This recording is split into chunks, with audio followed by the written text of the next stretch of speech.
এই শীতে নরম কফি পাতা বাটা কিন্তু দারুণ লাগে গরম ভাতের সঙ্গে। কফি পাতা বেটে তার সঙ্গে রসুন, পেঁয়াজ ভাজা, কাঁচা লঙ্কা, লেবু সহযোগে কিন্তু দারুণ লাগে।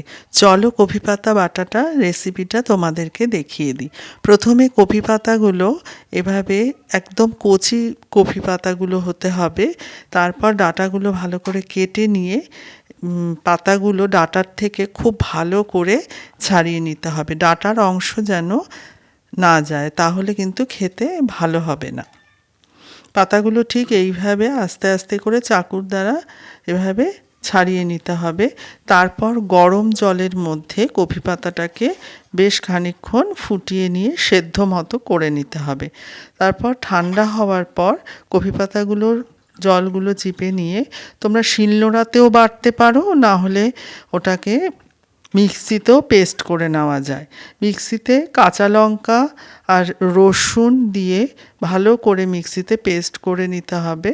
একটু সামান্য জলও এতে দেওয়া যেতে পারে, যেহেতু আমরা ওটাকে তেলে পরে ভেজে নেব, সে কারণে পেস্টটা ভালো হবে সামান্য পরিমাণ জল দিলে। তারপর একটা ফ্রাইং প্যানের মধ্যে কালো জিরা ফোড়ন দিয়ে দিলাম, এবার দিয়ে দিলাম কফি পাতা বাটাটা এবং নুন দিয়ে ভালো করে এটাকে ভেজে নিতে হবে। তারপর গরম ভাতের সঙ্গে পেঁয়াজ ভাজা, রসুন ভাজা আর সরষার তেল, লেবু দিয়ে পরিবেশন করতে হবে। এটা গরম ভাতে কিন্তু দারুণ লাগে। তোমরা কে কোথা থেকে ভিডিওটা দেখছো অবশ্যই কমেন্টে জানিও। রেসিপিটা ভালো লাগলে অবশ্যই চ্যানেলটিকে সাবস্ক্রাইব করে আমার পাশে থেকো। আসছি পরের ভিডিওতে।